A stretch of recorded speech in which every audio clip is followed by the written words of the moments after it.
വിശുദ്ധ മത്തായി എഴുതിയ സുവിശേഷം യേശുവിൻ്റെ വംശാവലി അധ്യായം 1.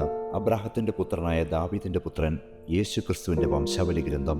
അബ്രാഹം ഇസഹാക്കിൻ്റെ പിതാവായിരുന്നു. ഇസഹാക്ക് യാക്കോബിൻ്റെയും, യാക്കോബ് യൂദായുടെയും സഹോദരന്മാരുടെയും പിതാവായിരുന്നു. താമാറിൽ നിന്ന് ജനിച്ച പെരസിൻ്റെയും സേറായുടെയും പിതാവായിരുന്നു യൂദ. പേരസ് ഹെസ്രോൻ്റെയും, ഹെസ്രോൻ ആരാമിൻ്റെയും പിതാവായിരുന്നു. ആരാം അബിനാദാബിൻ്റെയും, അമിനാദാബ് നഷോമിൻ്റെയും, നഷോൻ സൽമോൻ്റെ പിതാവായിരുന്നു. സൽമോൻ റാഹാബിൽ നിന്ന് ജനിച്ച ബോവാസിൻ്റെയും, ബോവാസ് റൂത്തിൽ നിന്ന് ജനിച്ച ഓബദിൻ്റെയും, ഓബദ് ജസ്സയുടെയും, ജസ്സെ ദാവീദ് രാജാവിൻ്റെ പിതാവായിരുന്നു. ദാവീദ് ഊറിയായുടെ ഭാര്യയിൽ നിന്ന് ജനിച്ച സോളമൻ്റെ പിതാവായിരുന്നു. സോളമൻ റഹോബോവാമിൻ്റെയും, റഹോബോവാം അബിയായുടെയും, അബിയ ആസയുടെയും പിതാവായിരുന്നു. ആസ യോസഫാത്തിൻ്റെയും, യോസഫാത്ത് യോറാമിൻ്റെയും, യോറാം ഓസിയായുടെയും, ഓസിയ യോഥാമിൻ്റെയും, യോഥാം ആഹാസിൻ്റെയും, ആഹാസ് ഹെസക്കിയായുടെയും, ഹെസക്കിയ മനാസയുടെയും, മനാസെ ആമോസിൻ്റെയും, ആമോസ് ജോസിയായുടെയും പിതാവായിരുന്നു. ബാബിലോൺ പ്രവാസകാലത്ത് ജനിച്ച യാക്കോണിയായുടെയും സഹോദരന്മാരുടെ പിതാവായിരുന്നു ജോസിയ. യാക്കോണിയ ബാബിലോൺ പ്രവാസത്തിനു ശേഷം ജനിച്ച സലാത്തിയേലിൻ്റെയും, സലാത്തിയേൽ സൊറോബാബേലിൻ്റെയും പിതാവായിരുന്നു. സൊറോബാബേൽ അബിയൂദിൻ്റെയും, അബിയൂദ് ഏലിയാക്കിമിൻ്റെയും, ഏലിയാക്കിം ആസോറിൻ്റെയും, ആസോർ സാദോക്കിൻ്റെയും, സാദോക്ക് അക്കീമിൻ്റെയും, അക്കീം ഏലിയൂദിൻ്റെയും, ഏലിയൂദ് എലയാസറിൻ്റെയും, എലയാസർ മഥാൻ്റെയും, മഥാൻ യാക്കോബിൻ്റെയും പിതാവായിരുന്നു. യാക്കോബ് മറിയത്തിൻ്റെ ഭർത്താവായ ജോസഫിൻ്റെ പിതാവായിരുന്നു. അവളിൽ നിന്ന് ക്രിസ്തു എന്ന് വിളിക്കപ്പെടുന്ന യേശു ജനിച്ചു. ഇങ്ങനെ അബ്രാഹാം മുതൽ ദാവീദ് വരെ 14, ദാവീദ് മുതൽ ബാബിലോൺ പ്രവാസം വരെ 14, ബാബിലോൺ പ്രവാസം മുതൽ ക്രിസ്തു വരെ 14 തലമുറകളാണ് ആകെയുള്ളത്. യേശുവിൻ്റെ ജനനം. യേശു ക്രിസ്തുവിൻ്റെ ജനനം ഇപ്രകാരമായിരുന്നു.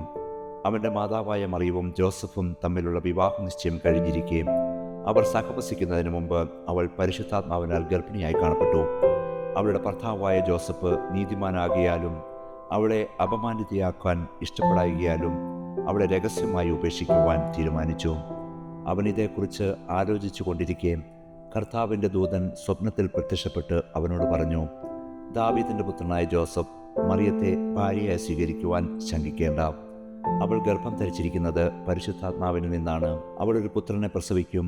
നീ അവന് യേശു എന്ന് പേരിടണം. എന്തെന്നാൽ അവൻ തൻ്റെ ജനത്തെ അവരുടെ പാപങ്ങളിൽ നിന്ന് മോചിപ്പിക്കും. കന്യക ഗർഭം ധരിച്ച് ഒരു പുത്രനെ പ്രസവിക്കും. ദൈവം നമ്മോടുകൂടെ എന്നർത്ഥമുള്ള എമ്മാനുവേൽ എന്ന് അവൻ വിളിക്കപ്പെടും എന്ന് കർത്താവ് പ്രവാചകൻ മുഖേന അരുളി ചെയ്തത് പൂർത്തിയാകുവാൻ വേണ്ടിയാണ് ഇതെല്ലാം സംഭവിച്ചത്. ജോസഫ് നിദ്രയിൽ നിന്നുണർന്ന് കർത്താവിൻ്റെ ദൂതൻ കൽപ്പിച്ചതുപോലെ പ്രവർത്തിച്ചു. അവൻ തൻ്റെ ഭാര്യയെ സ്വീകരിച്ചു. പുത്രനെ പ്രസവിക്കുന്നതുവരെ അവളെ അവൻ അറിഞ്ഞില്ല. അവൻ ശിശുവിന് യേശു എന്ന് പേരിട്ടു. അധ്യായം 2. ജ്ഞാനികളുടെ സന്ദർശനം. ഹെറോദേസ് രാജാവിൻ്റെ കാലത്ത് യൂദയായിലെ ബെത്ലഹേമിൽ യേശു ജനിച്ചപ്പോൾ പൗരസ്ത്യദേശത്ത് നിന്ന് ജ്ഞാനികൾ ജെറൂസലമിലെത്തി. അവർ അന്വേഷിച്ചു, എവിടെയാണ് യഹൂദന്മാരുടെ രാജാവായി ജനിച്ചവൻ? ഞങ്ങൾ കിഴക്ക് അവൻ്റെ നക്ഷത്രം കണ്ട് അവനെ ആരാധിക്കുവാൻ വന്നിരിക്കുകയാണ്. ഇത് കേട്ട് ഹെറോദേസ് രാജാവ് അസ്വസ്ഥനായി. അവനോടൊപ്പം ജെറൂസലം മുഴുവനും. അവൻ പ്രധാന പുരോഹിതന്മാരെയും ജനത്തിൻ്റെ ഇടയിലെ ദൈവജ്ഞന്മാരെയും വിളിച്ചുകൂട്ടി.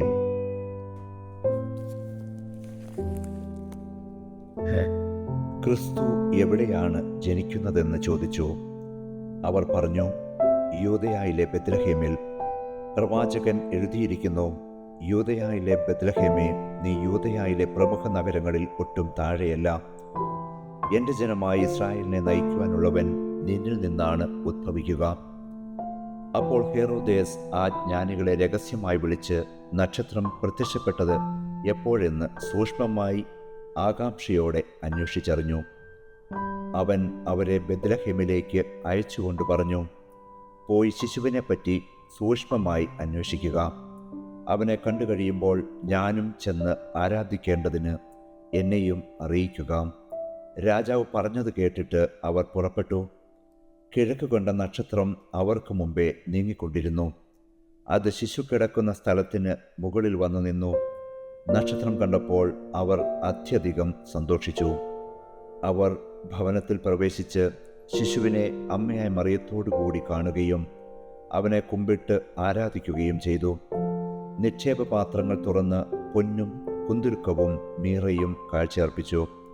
ഹെറോദേസിന്റെ അടുത്തേക്ക് മടങ്ങിപ്പോകരുതെന്ന് സ്വപ്നത്തിൽ മുന്നറിയിപ്പ് ലഭിച്ചതനുസരിച്ച് അവർ മറ്റൊരു വഴിയെ സ്വദേശത്തേക്ക് പോയി. ഈജിപ്തിലേക്കുള്ള പലായനം. അവർ പോയി കഴിഞ്ഞപ്പോൾ കർത്താവിൻ്റെ ദൂതൻ സ്വപ്നത്തിൽ പ്രത്യക്ഷപ്പെട്ട് ജോസഫിനോട് പറഞ്ഞു, എഴുന്നേറ്റ് ശിശുവിനെയും അമ്മയും കൂട്ടി ഈജിപ്തിലേക്ക് പലായനം ചെയ്യുക. ഞാൻ പറയുന്നതുവരെ അവിടെ താമസിക്കുക. ഹെറോദേസ് ശിശുവിനെ വധിക്കുവാൻ വേണ്ടി ഉടനെ അന്വേഷണം തുടങ്ങും. അവൻ ഉണർന്ന് ശിശുവിനെയും അമ്മയും കൂട്ടി ആ രാത്രി തന്നെ ഈജിപ്തിലേക്ക് പോയി. ഹെറോദേസിന്റെ മരണം വരെ അവിടെ വസിച്ചു. ഈജിപ്തിൽ നിന്ന് ഞാൻ എൻ്റെ പുത്രനെ വിളിച്ചു എന്ന് പ്രവാചകനിലൂടെ കർത്താവ് അരുളി ചെയ്തത് പൂർത്തിയാകുവാനാണ് ഇത് സംഭവിച്ചത്. ജ്ഞാനികൾ തന്നെ കബളിപ്പിച്ചെന്ന് മനസ്സിലാക്കിയ ഹെറോദേസ് രോഷാകുലനായി. അവരിൽ നിന്ന് മനസ്സിലാക്കിയ സമയമനുസരിച്ച് അവൻ ബെത്ലഹേമിലെയും സമീപ പ്രദേശങ്ങളിലെയും 2 അതിൽ താഴെയും വയസ്സുള്ള എല്ലാ ആൺകുട്ടികളെയും ആളയച്ച് വധിച്ചു. ഇങ്ങനെ ജെറമ്യ പ്രവാചകൻ വഴി അരുളി ചെയ്യപ്പെട്ടത് പൂർത്തിയായി. റാമായിൽ ഒരു സ്വരം, വലിയ കരച്ചിലും മുറവിളിയും. റാഹേൽ സന്താനങ്ങളെക്കുറിച്ച് കരയുന്നു. അവളെ സാന്ത്വനപ്പെടുത്തുക അസാധ്യം, എന്നാൽ അവൾക്ക് സന്താനങ്ങൾ നഷ്ടപ്പെട്ടിരിക്കുന്നു. തിരിച്ചുവരവ്. ഹെറോദേസിന്റെ മരണത്തിനു ശേഷം ഈജിപ്തിൽ വെച്ച് കർത്താവിന്റെ ദൂതൻ ജോസഫിന് സ്വപ്നത്തിൽ പ്രത്യക്ഷപ്പെട്ടു പറഞ്ഞു, എഴുന്നേറ്റ് ശിശുവിനെയും അമ്മയും കൂട്ടി ഇസ്രായേൽ ദേശത്തേക്ക് മടങ്ങുക. ശിശുവിനെ വധിക്കുവാൻ ശ്രമിച്ചവർ മരിച്ചു കഴിഞ്ഞു. അവൻ എഴുന്നേറ്റ് ശിശുവിനെയും അമ്മയും കൂട്ടി ഇസ്രായേൽ ദേശത്തേക്ക് പുറപ്പെട്ടു. മകൻ അർക്കലാവോസാണ് പിതാവായ ഹെറോദേസിന്റെ സ്ഥാനത്ത് യൂദയായിൽ ഭരിക്കുന്നതെന്ന് കേട്ടപ്പോൾ അവിടേക്ക് പോകുവാൻ ജോസഫിന് ഭയമായി. സ്വപ്നത്തിൽ ലഭിച്ച മുന്നറിയിപ്പ് അനുസരിച്ച് അവൻ ഗലീലിയ പ്രദേശത്തേക്ക് പോയി. അവൻ നസറായൻ എന്ന് വിളിക്കപ്പെടും എന്ന് പ്രവാചകൻ വഴി അരുളി ചെയ്യപ്പെട്ടത് നിവൃത്തിയാകുവാൻ നസ്രത്ത് എന്ന പട്ടണത്തിൽ അവൻ ചെന്നു പാർത്തു.